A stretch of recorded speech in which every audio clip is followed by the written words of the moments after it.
Good morning everyone. My name is Nabajyoti Nag from Coochbehar Government Engineering College and my department is EC and my roll number is 34900323028.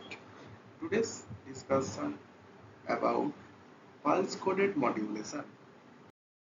Now, pulse coded modulation.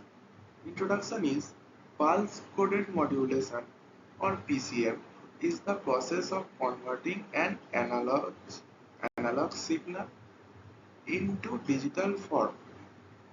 It represents a signal as a sequence of binary numbers, widely used in telecommunication, audio, and video systems. It works on sampling, quantization, and encoding principles. Then, basic concept of PCM. An analog signal is continuous in time and amplitude. PCM samples the signal at fixed intervals and assign each sample a digital value. The binary sequence can be stored, processed, or transmitted. Now, steps in PCM.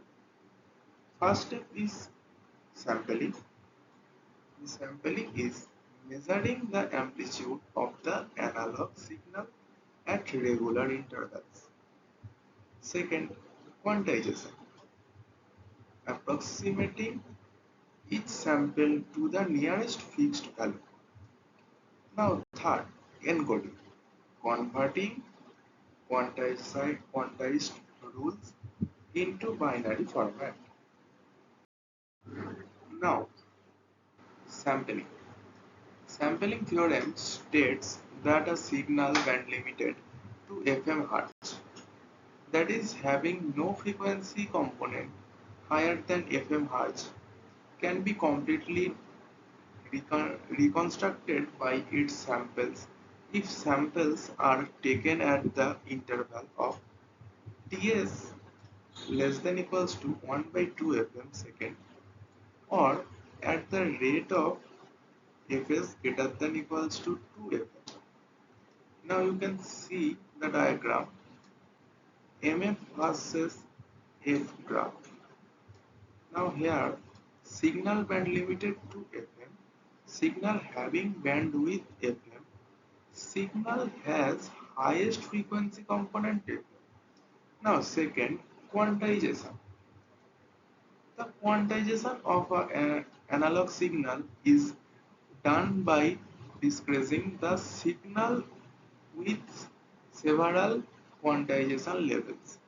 Quantization represents sampled values of the amplifier by a finite set of levels, which mean converting a continuous amplitude sample into a discrete amplitude signal.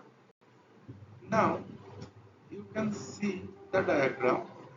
It's represent quantization process of a analog signal. Number 3. Encoder. The process of assigning digital data bits to different quantization levels is called encoding. If there are L number of levels, n bits are sufficient for encoding process, where n is equals to 2 to the power n. We have n bits corresponding for each sample, then we can write bit rate. RB is equal RB is bit rate. Now RB is equals to n into fs, bits per second. Here n is number of bit per samples. Fs is samples per second and unit of RB is bit per second. Then block diagram of PCM.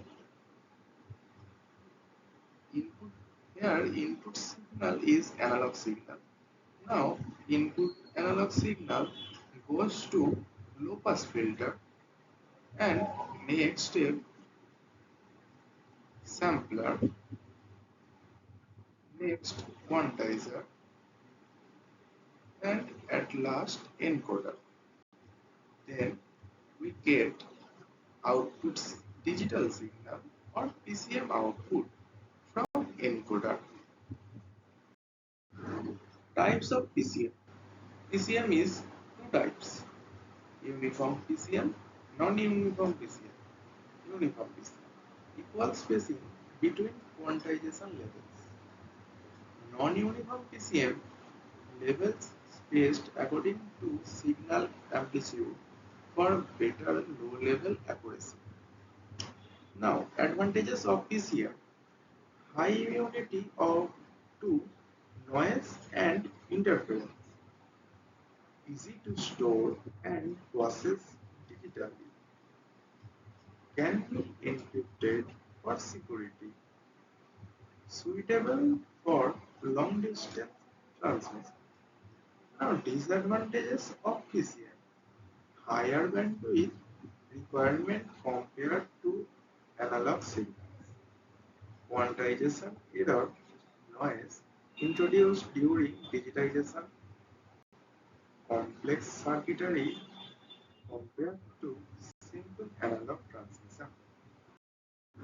Applications of PCM: telephone networks, digital files. Second, audio storage, CD, DVD. Third, digital video transmission. Fourth, satellite and fiber optic communication. Fifth, broadcasting systems. Now, today's discussion is end. Thank you.